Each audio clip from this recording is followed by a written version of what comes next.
it sounded like a woman sobbing. And for some reason, it made me want to cry too. I'm Tom Stewart, and this is my paranormal story.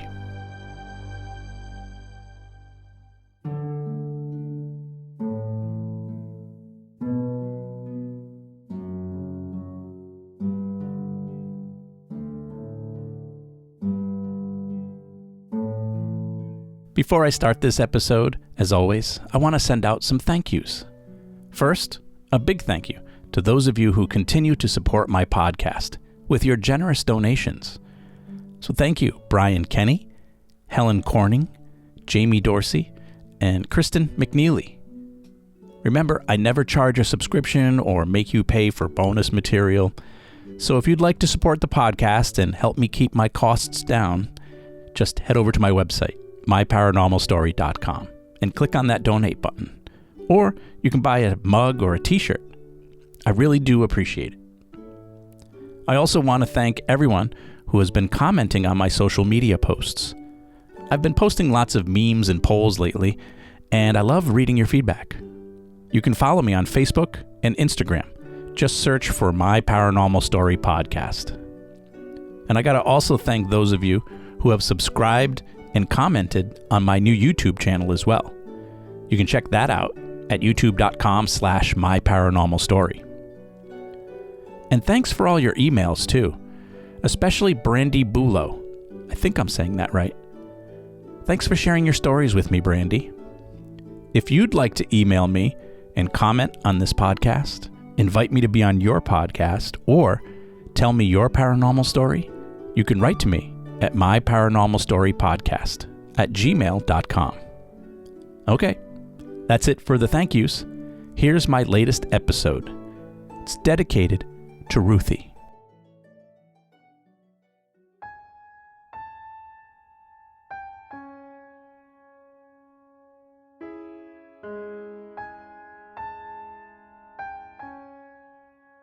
I pulled up in front of the house in an old U-Haul truck my mother rented for me. There wasn't much in it. I didn't own much. Just a few pieces of furniture and some clothes. I was 20 years old and moving into my first apartment.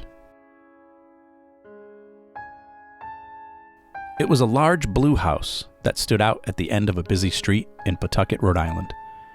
3 stories high, with 5 small apartments in it. It had an old staircase with big white banisters and a large wooden crucifix cross at the top of it. I moved my stuff into the smallest apartment in the house, on the 2nd floor in the back. And when I say small, I mean small. The living room had just enough space for my love seat-sized couch, a small entertainment center, and a beat-up beanbag chair in the corner. The bedroom was a little bit bigger, long, but barely wide enough to fit my futon bed and bureau. The kitchen was so tiny that you couldn't even open the refrigerator door all the way without it hitting the countertop. And the bathroom was even smaller than that. It had an old white tub, you know, the kind with the claw feet at the bottom. That took up most of the space. It had a flimsy pipe that went up from the faucet to form a shower that was like a foot shorter than me. The toilet was directly across from the tub, so close that my knees would touch it. And the bathroom sink was directly in front of a small frosted window.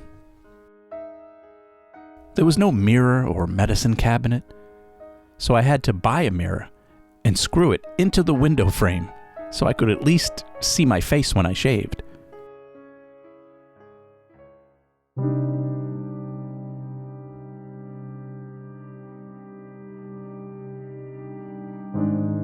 The other apartments in the house all had people living in them. Above me, on the 3rd floor, there were 3 guys living together, all around my age. I never saw the apartment, but I think it was the biggest of all the apartments because it covered the entire house. but with lots of slanted ceilings, I'm guessing. I knew one of those guys. His name was Jimmy. He worked with me at the baseball stadium down the street. He was known for being everyone's weed dealer. I mean, not for me, I was never into that. But he and his roommates had made their third-floor apartment into their headquarters. And they always had visitors coming and going. And the door to the staircase that led up to their apartment was right next to my apartment door. So quite often, I would get strange people knocking at my door looking for them.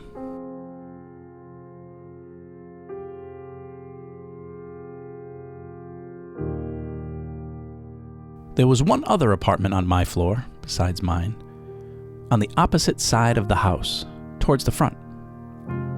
A depressed, middle-aged woman was living there. She was all alone. She'd recently been divorced. And because of her mental health issues, I'm guessing, her ex-husband got custody of their 2 kids. And she wasn't dealing with the situation very well. She seemed quite distraught and probably not getting the psychiatric care she needed. On the first floor, in the apartment directly below me, was a gay man, 27 years old, and also living alone. He seemed like a very nice guy, from what I could tell, but he was also having relationship issues. He was dating a couple of different men at the same time, but none too seriously, I guess. He would often call those 1-900 dating lines, looking for new people to meet. It felt as if he was trying to live 2 different lives, one as a gay man and one as a straight man. He would change the tone of his voice based on who he was talking to. Low and manly with some people, and high-pitched and relaxed with others. I'm honestly not sure which voice was his real one. Probably somewhere in between. The reason I knew so much about my neighbors was because I used to listen to their phone conversations. All of them. This was the early 1990s, before the days when everyone had cell phones. We all had landlines in our homes, and many of those landline telephones were cordless. Cordless phones were all the rage back then. You could talk on the phone in any room of your house. No more being tied to a cord that was only so long. You could even go outside in the yard on some phones. It was amazing sci-fi stuff to us at the time. These futuristic cordless phones worked on radio frequencies. They had small transmitters and receivers in them. And like all radio transmissions, if you know what frequency it's on, you can listen. And one of my favorite gadgets at the time was my scanner. It was an old tabletop Uniden scanner, made for listening to the police, the fire department, weather reports, things like that. It had a digital readout with numbers and a bunch of buttons on it. In the back, there was a telescoping metal antenna, and you could program any frequencies you want into it. And not just police and fire. You could listen to government agencies, the port police, utility workers, and many others, all communicating and going about their business. But what many people didn't know at the time was you could program frequencies for cordless telephones into your scanner. I learned this one day from an old high school friend of mine who was now a police officer. He told me that police would often use their scanners to listen to people's cordless telephone calls. He had a list of like 10 different frequencies that were used on most of the different brands of telephones available back then. And he gave me a copy of the list. He said it was completely legal. So, I quickly found myself spending night after night, eavesdropping on all my neighbors' phone calls. It became like an addiction. It was the only distraction I had from my own depression and problems. I was all alone in this tiny apartment, barely making enough money to pay the bills and struggling with my own loneliness. To be honest, I kind of fit right in with all those other tenants.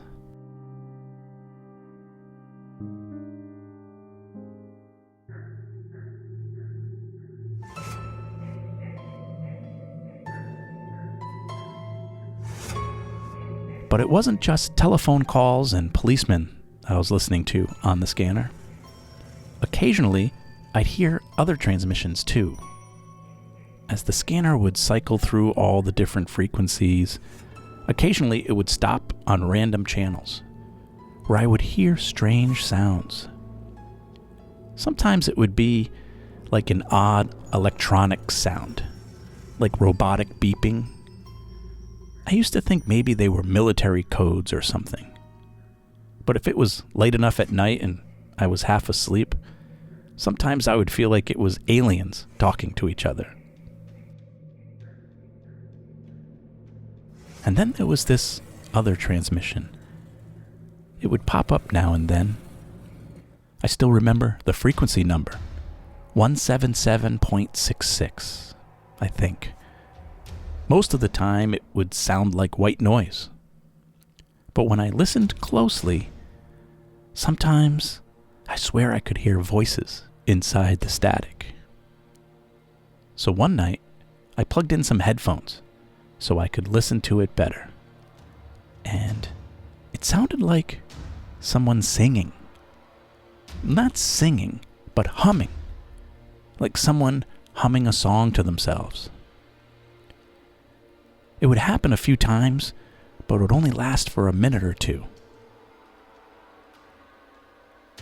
And every time I would see that channel pop up, I'd quickly plug in my headphones and listen. It was a person, I think, a woman, humming to herself. But it wasn't coming from a phone call or a police radio. It was just kind of there.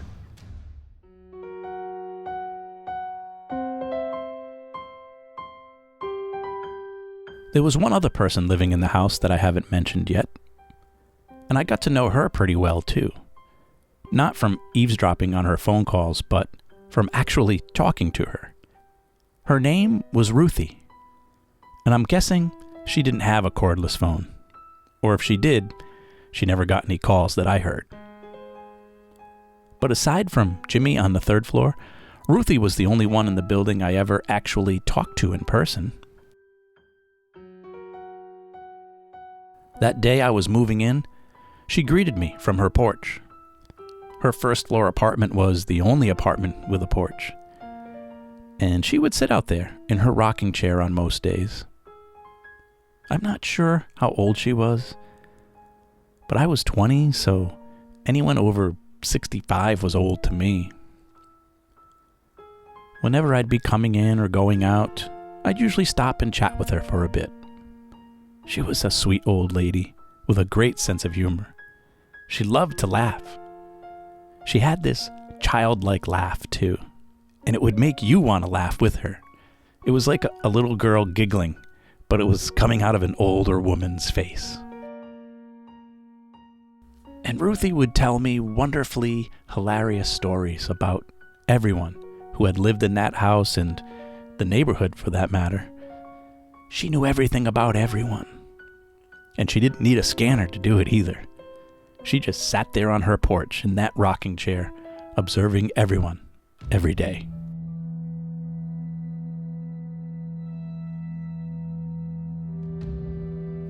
Ruthie had lived in that house for a long time. She'd seen many people come and go. One afternoon, as I was sitting with her for a bit, she told me about the history of the house. She hadn't always lived there, but she did grow up in the neighborhood, and she remembered that the house wasn't always an apartment building like it was today. Back in the 1940s and 50s, when Ruthie was just a teenager, the house was more of a convent of sorts. It was where many nuns and young women studying to become nuns used to live. Most of the nuns worked and trained at the local church or taught classes at the Catholic school. Both were just down the street. I remember I could hear the church bells from my apartment every day. Ruthie said she would see the nuns walking up and down the street every day, like penguins, she called them, back and forth to the church and the school, or just out and about enjoying the weather. And they always walked in pairs, she said. But they were very pleasant and nice to everyone in the neighborhood. But then one day, out of the blue, the convent was shut down. All the nuns had suddenly moved out of the house, and the house stood empty for several years. For the longest time, no one would say why. And it wasn't until Ruthie was a little bit older that she heard it was because one of the nuns died in the house, and the cause of death was suspicious. No one ever really knew what happened for sure, but there were rumors of a love affair. And some people say the nun was murdered. Some would say it was poison, others said it was suffocation. But by who and why? If I ever start a true crime podcast, I'm gonna look into it. Ruthie said it was like a soap opera playing out in real life. Now, I don't know how much truth there was to Ruthie's story. She could have been making the whole thing up just to see the look on my face. And every now and then when I would see her, she'd ask, "Have you seen any nuns lately?" And then she'd giggle with her childlike laughter. I won't lie though, her story did have me a little spooked. Did a nun really die in the house? I mean, either way, it didn't matter. I hated living there. Talking with Ruthie was about the only thing I ever liked about that house.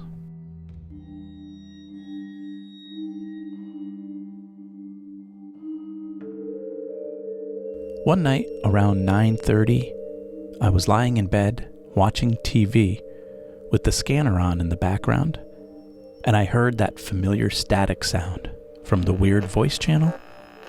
So I quickly muted my TV and plugged my headphones into the scanner.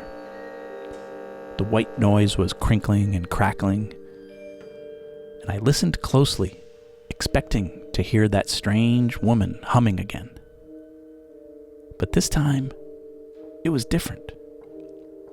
This time, it sounded more like sobbing, like someone was crying.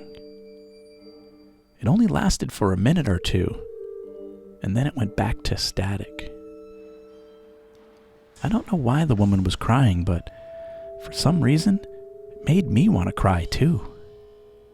I mean, I was already in a bad place emotionally, but for some reason, this mystery woman on my scanner was bringing tears to my eyes. Suddenly, there was a loud bang from the other room. Someone was knocking on my door.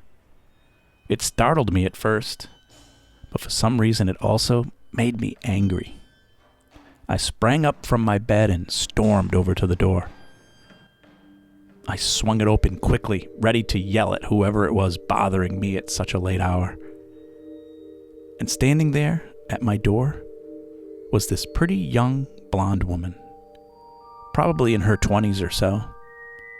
She looked at me shocked, probably from the way I violently opened the door. And we just stared at each other silently for what felt like an eternity. Until finally, she whispered softly, "Is Jimmy here?" And I sighed, as if I'd been holding my breath the whole time. I pointed down the hall. "His door is over there." I closed my door and went back to the scanner. And I stayed up listening for a while, but there was no more crying or humming. I just laid there listening to the static until I fell asleep.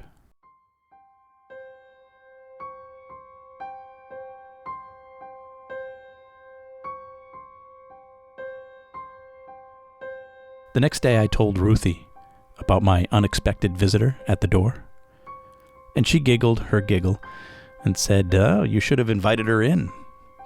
And I laughed too, but I couldn't help telling her that I was worried about those guys on the 3rd floor. Someday it might not be a pretty girl at my door. It might be some seedy characters looking to rob someone, or the police kicking in my door to raid the apartment. And she told me I should just talk to Jimmy about it. So the next day I did. I didn't really want to get involved, but I explained to Jimmy that the police were listening to him and his roommates making drug deals over the phone. I told him because I was listening too, and that they should be more careful. But he just laughed it off. Didn't seem worried at all.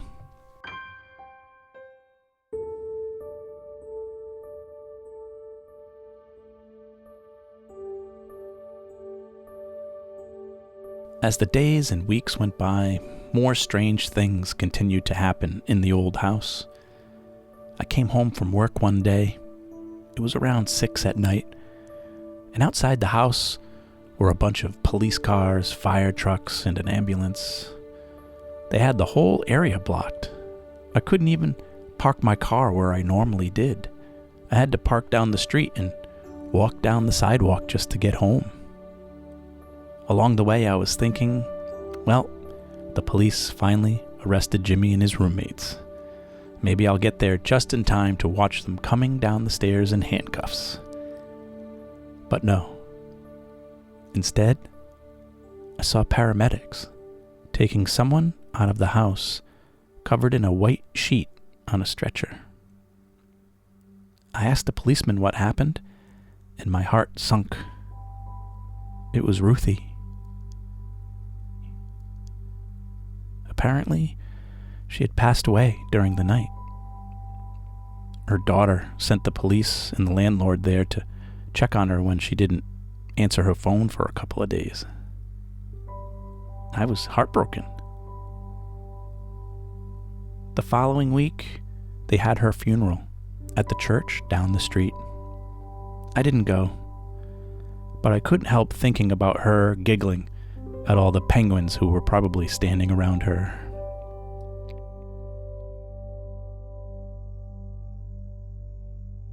A few days later, I came home from work and noticed Ruthie's apartment was vacant.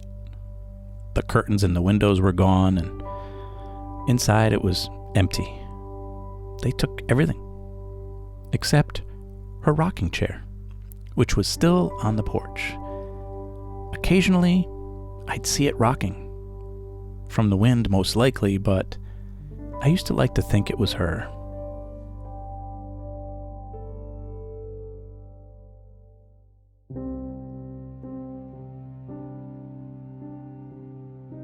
With Ruthie gone, I found myself really hating this house. I was literally mad at the house, as if it had killed her. I'm still mad whenever I drive by it.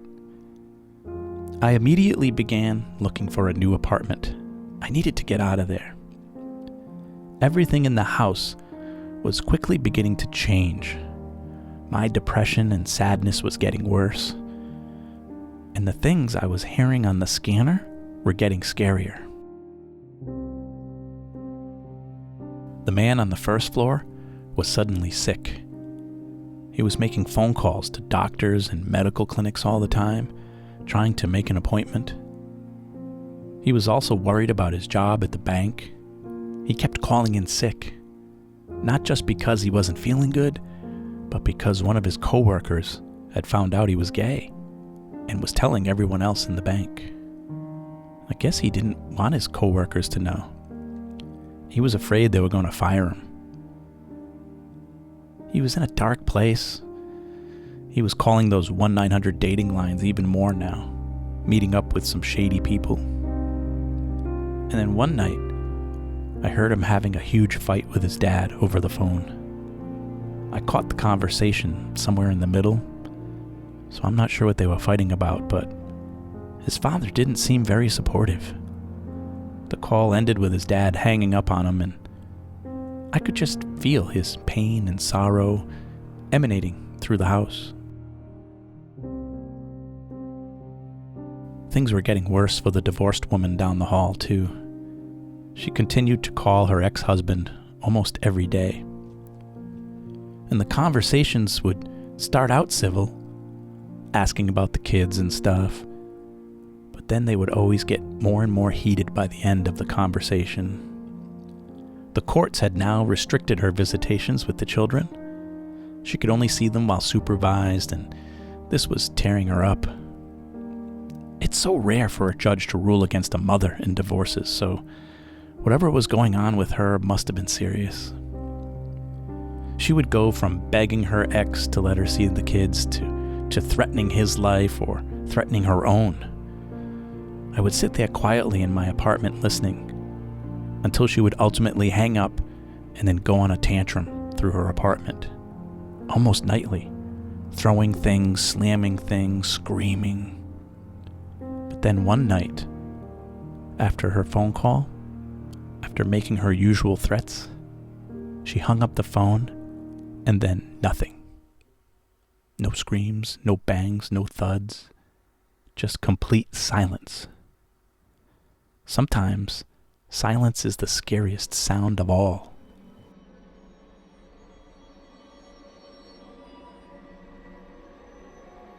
Within a few weeks' time, I was able to find a new place to live. I was going to move in with a friend of mine who had a large 2-bedroom apartment on the other side of the city. I wanted to get as far away from this house as I could. I packed up all my stuff, what little I had, and spent one final night in the house. Exhausted from the packing and from life in general, I fell asleep in my bed with the scanner on, when suddenly I awoke to the strangest sound. The scanner had stopped on that one same spooky channel. So I put on my headphones so I could listen through the static, and I heard the voice of that woman who had been humming and crying. But this time, it was different. This time she was speaking. "Oh my Jesus, forgive us our sins, save us from the fires of hell, lead all souls to heaven, especially those in most need of thy mercy." I threw the headphones off my head in shock. But then as I sat there, I realized that was a prayer, a rosary prayer. I sat there and pondered for a moment, and then put the headphones back over my ears, and I heard the woman's voice one more time. This time, it sounded like giggling with a childlike laughter.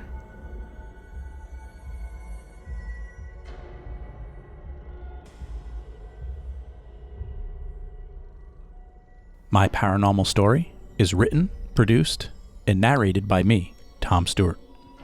Music from this episode courtesy of Kevin MacLeod at Incompetech.com. If you enjoy my stories and would like to support the podcast, please visit my website at myparanormalstory.com and click on the donate button. Or if you want, I also have t-shirts and coffee mugs for sale. Unfortunately, podcasts cost money, but your support helps me keep the podcast running. Be sure to check out my book called The 10 Best Tools for Ghost Hunting. If you've ever wanted to learn more about the gadgets used in paranormal investigation, you can check it out on Audible, Kindle, or Amazon.com. Please help my podcast grow by sharing your favorite episodes with your friends on social media. Or leave a positive review and 5 stars wherever you listen. And feel free to follow me on Facebook and Instagram. Just search for My Paranormal Story. If you have a podcast and would like to have me as a guest, or if you'd like to ask me a question, or tell me your paranormal story, you can email me at myparanormalstorypodcast@gmail.com. Thanks for listening. I'm Tom Stewart, and this is My Paranormal Story.